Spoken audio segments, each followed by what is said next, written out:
En général, quand on fait une pizza, on commence d'abord par la pâte et ensuite on pose les ingrédients dessus. Eh bien, aujourd'hui, on va faire complètement l'inverse. On va voir quel intérêt ça peut présenter et aussi le côté original de cette recette. Cette vidéo fait partie de la série de recettes développées pour mon fournil. On va donc utiliser à nouveau la farine W360 et ça tombe bien puisque c'est aussi une pâte qui va demander pas mal d'hydratation, donc ça facilitera les choses.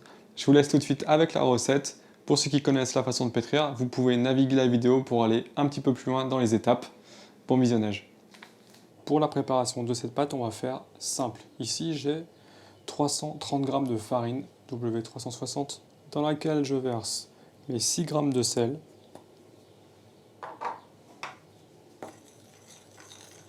j'ajoute ensuite la totalité de l'eau en une fois, il y en a 250 ml ou grammes, c'est pareil. Bien sûr, on n'oublie pas la levure, ici c'est de la fraîche, 3 g, 1% de levure.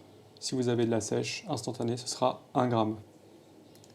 On aura également une bonne quantité d'huile, 16 g.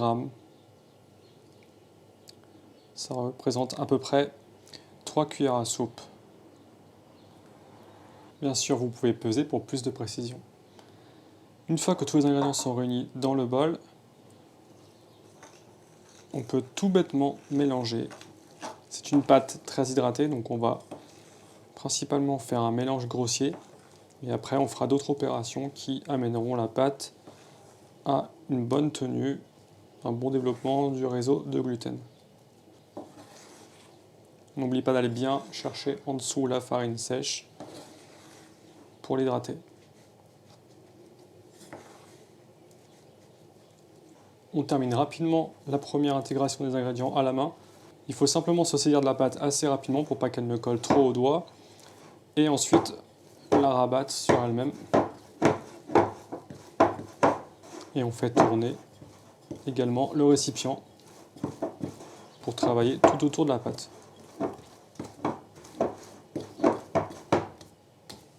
On a terminé la première phase de création de la pâte. On a une pâte qui est très grossière en apparence, mais en tout cas, la farine est hydratée, les ingrédients sont mélangés de façon relativement homogène. On couvre la pâte, pour pas qu'elle ne sèche bien sûr, et on se retrouve dans un quart d'heure pour faire le rabat qui va amener de la force à la pâte et la structurer. Je peux vous proposer deux techniques pour les réaliser. La première avec les mains humides et donc sans rajouter de farine, et la deuxième qui sera donc avec un voile de farine et sur le plan de travail.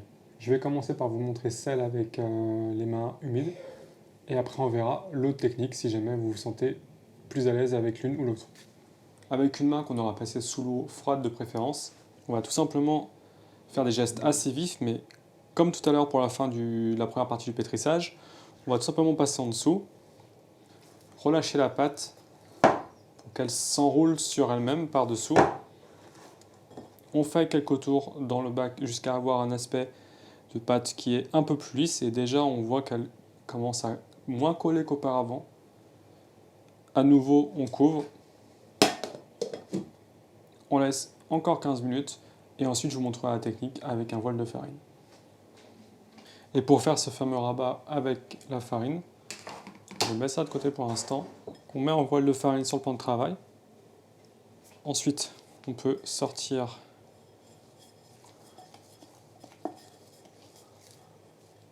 notre pâte et on la retourne sur la farine. Là, il faut travailler assez rapidement, on ne va pas la laisser coller au plan de travail. On étale un petit peu la pâte en longueur, puis on rabat une extrémité vers le centre. Même chose avec l'autre côté, on le tire un petit peu et on le rabat au-dessus du reste de la pâte. On cède une spatule si ça colle un petit peu.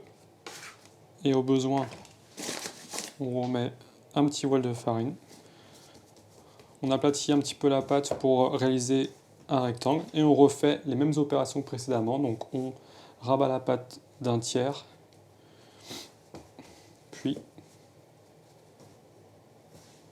sur l'autre partie. On a réalisé un rabat avec de la farine. À vous de voir la technique qui vous semblera la plus simple à l'utilisation. On peut remettre la pâte dans le récipient et on aura un dernier rabat à faire, avec la technique de votre choix bien sûr, avant de pouvoir laisser la pâte fermenter tranquillement au frais. Voilà, je ne vais pas vous montrer donc, les autres rabats puisque ce sera la même procédure que vous le fassiez sur un bol de farine ou avec la main humide, peu importe. Il faudra donc faire un dernier rabat au bout de 15 minutes, peut-être un autre 15 minutes après si vous voyez que votre pâte n'a pas la texture attendue ou qu'elle colle encore un peu. Ce dont je doute si vous utilisez la bonne farine. Et ensuite vous pourrez mettre votre pâte à fermenter au frigo, donc entre 4 et 6 degrés. Elle sera utilisable au bout de 24 heures si vous êtes très pressé. Mais le meilleur résultat sera plutôt lorsque la pâte aura fermenté pendant 36 à 48 heures. Donc je vous encourage vraiment à être patient car ce sera profitable pour la pâte. Et voilà, ça fait 48 heures que la pâte repose. On va pouvoir regarder le résultat. On voit bien que la pâte a pris beaucoup de volume, qu'elle a gonflé. On va pouvoir en faire un pâton et c'est bien de la prendre quand elle est encore froide parce que ça facilitera la manipulation. Pour faire le pâton, il faut une bonne quantité de farine ou de semoule de blé dur fine, extrêmement fine.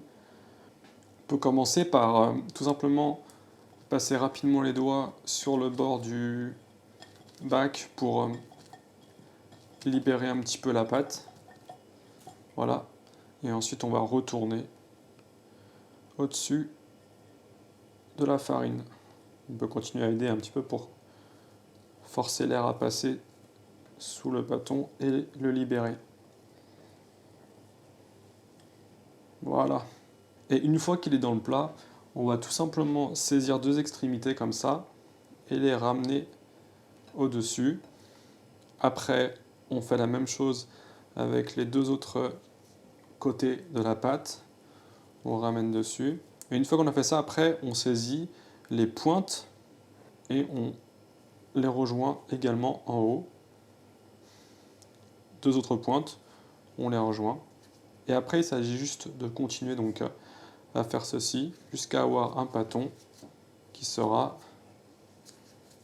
fermé. On tient bien le point où on veut sceller et on ramène la pâte vers le centre. Une fois qu'on a fait cette première partie, on va pouvoir enlever la farine. On a toujours notre pâton. On va bien sceller là où la pâte a été assemblée.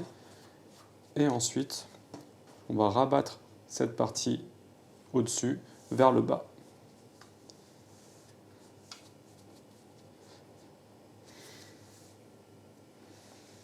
Et là, on a un pâton rectangulaire qu'on peut mettre ensuite dans un bac pour le laisser pousser. On peut aussi le laisser directement sur un plan de travail, mais ce sera un petit peu plus dur ensuite de le prendre et de le retourner pour l'étaler. À vous de voir. Autre alternative, c'est de la mettre dans un bac rectangulaire à bord haut avec de l'huile répartie partout pour qu'ensuite le pâton puisse glisser facilement quand on aura besoin de l'étaler. On couvre et on laisse le temps nécessaire à ce que le pâton prenne vraiment un bon double de volume, qu'il soit vraiment bien chargé d'air et très léger pour être étalé facilement. Ça prendra environ 3 à 4 heures en général. Mais c'est très dépendant aussi de la température ambiante. Donc le seul vrai critère pour pouvoir passer à la suite, c'est que ce pâton ait effectivement pris du volume, donc minimum le double, si possible le triple, si la pâte se tient bien. Ce sera encore mieux pour la légèreté du produit. Et pendant ce temps-là, on peut avancer un petit peu sur les préparations suivantes. On va s'occuper notamment de l'aubergine. Pour faire ça, on va commencer tout simplement par couper un petit peu les bords.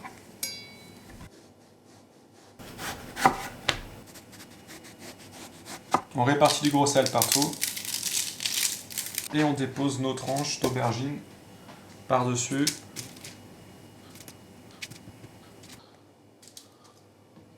On recouvre également de gros sel.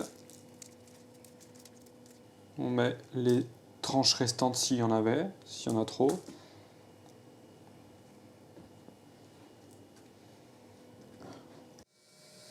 Ensuite, il suffit de rincer chaque tranche pour enlever l'excédent de sel.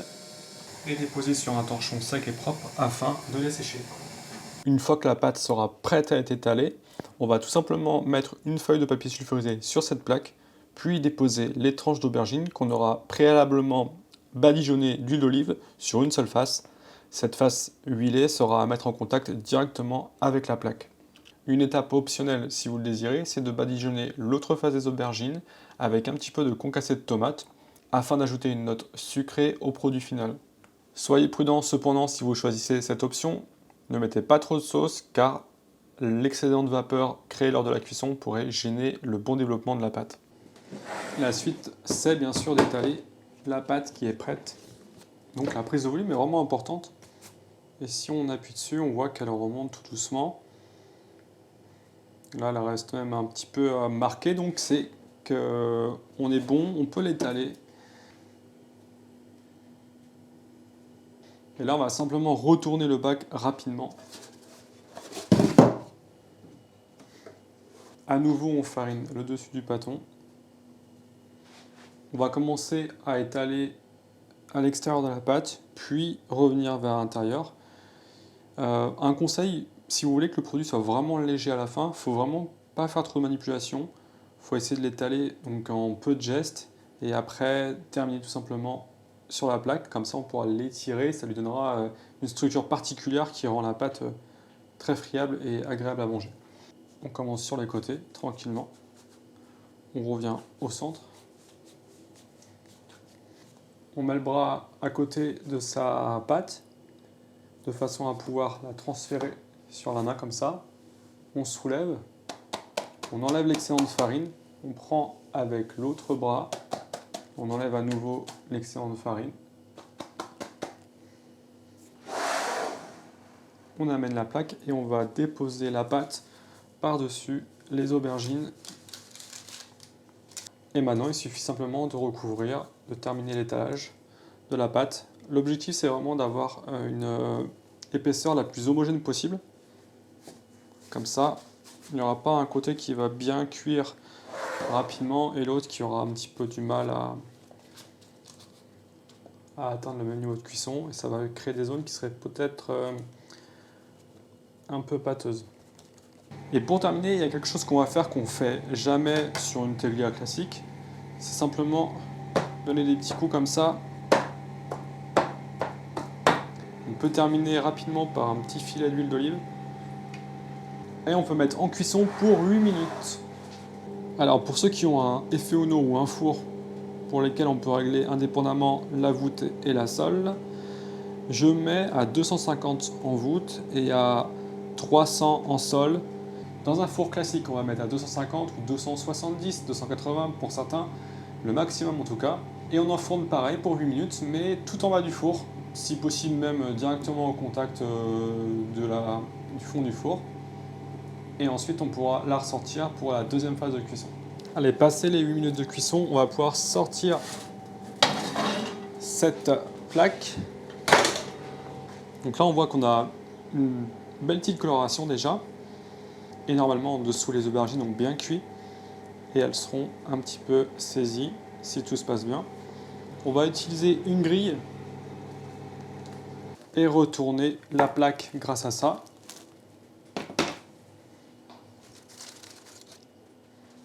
On peut enlever également le papier de cuisson qui ne servira plus. On va pouvoir la transférer à nouveau dans la plaque de cuisson, mais de l'autre côté ce coup-ci. Hop.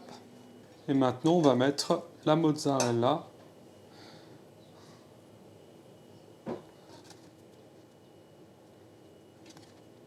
On va également se faire plaisir avec un petit peu de granat. Non, c'est du parmesan même en plus là.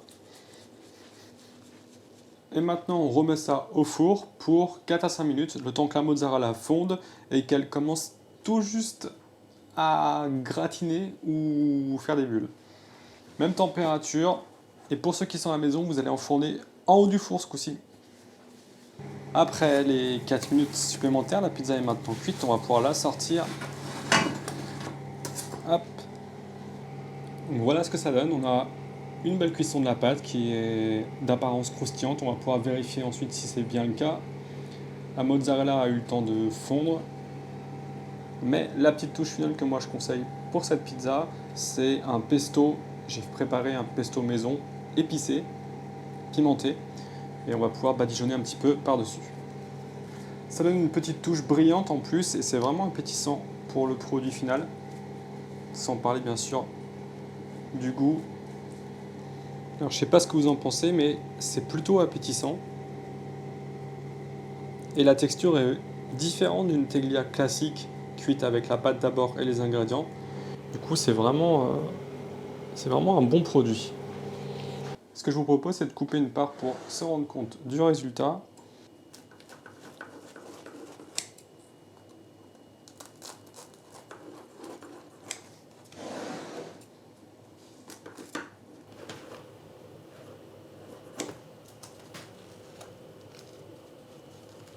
Vous voyez, je ne vous avais pas menti, ça fait vraiment une belle alvéole. Ça fait vraiment une belle structure, légère et très agréable à manger. Je vous propose de goûter. Mais d'abord, je vais monter ça.